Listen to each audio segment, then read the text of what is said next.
Hello welcome. मैं हूं ज्योति। आप देख रहे हैं चुनावी समर, जहां पर एक और ताजा अपडेट के साथ हम हाजिर हैं। मायावती ने कहा, भाजपा राज में न्याय की उम्मीद मुश्किल। हाथरस कांड हो या फिर बलरामपुर कांड, CAA हो या फिर NRC या फिर किसान बिल, ये सब ऐसे कांड या कानून हैं जो भाजपा के शासन में हुए। खासकर हाथरस में प्रशासन ने जिस तरह से विपक्ष और पीड़ित परिवार के साथ तानाशाही की, वह जगजाहिर है।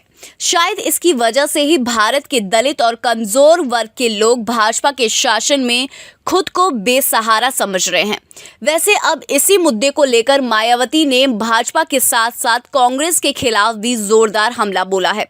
आपको बता दें कि बसपा सुप्रीमो मायावती ने भाजपा, कांग्रेस सहित अन्य विरोधी पार्टियों पर निशाना साधते हुए ये कहा कि जब भी इनकी सरकार होती है, दलित समाज के लोगों पर जुल्म और जाति की घटनाएं तेजी से आ जाती हैं। उन्होंने कहा कि कांग्रेस और भाजपा की सरकारें शुरू से ही हमारा शोषण करती हैं। मायावती ने यह कहा कि विकास उत्थान के मामले में दलित समाज की जमकर उपेक्षा की जाती है और इतना ही नहीं, ये पार्टियां अपने राजनीतिक फायदे और स्वार्थ की पूर्ति के लिए इन वर्गों का शोषण करती हैं।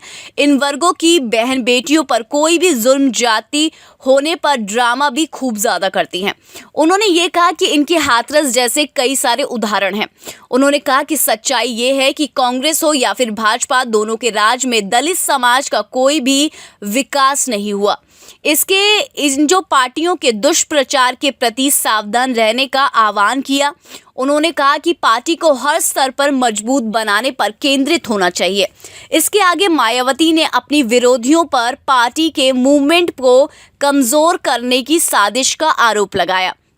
उन्होंने कहा कि विरोधियों के इशारों पर बाबा साहेब के नाम पर बने अनेकों संगठन और पार्टियां असल में बसपा के मूवमेंट को कमजोर करने के लिए हैं और ये संगठन लोगों को गुमराह कर रहे हैं। मायावती ने इसके आगे भाजपा और कांग्रेस के लिए हमलावर रुख धारण करते हुए ये कहा कि काशीराम जी ने संविधान निर्माता बाबा साहेब अम्बेडकर के बताए रास्तों पर चलकर बसपा को चलाने और चुनाव लड़ने के लिए हमेशा अपनी पार्टी के लोगों से ही आर्थिक सहयोग लिया है, ना कि कांग्रेस, भाजपा व अन्य दलों की तरह बड़े बड़े पूंजीपतियों और धनसेठों से। उन्होंने ये भी कहा कि बसपा कार्यकर्ताओं और बहुजन समाज को इन लोगों से सावधान रहने की जरूरत है, क्योंकि ये लोगों की भावनाओं के साथ खिलवाड़ कर रहे हैं और इनका मकसद बसपा के मूवमेंट को कमजोर करना है।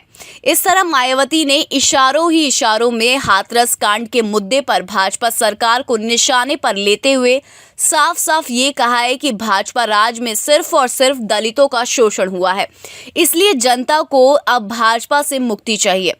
कुल मिलाकर हम ये कह सकते हैं कि मायावती ने हाथरस के मुद्दे पर दलितों को आगाह किया है कि भाजपा के हाथों में सत्ता आने से न्याय की उम्मीद मुश्किल है, इसलिए देश को भाजपा मुक्त करने की मुहिम शुरू करनी पड़ेगी। तो इस पर आपकी क्या राय है, आप प्लीज़ कमेंट सेक्शन में लिखकर हमें ज़रूर बताएं। Thank you so much. Keep watching today's for more.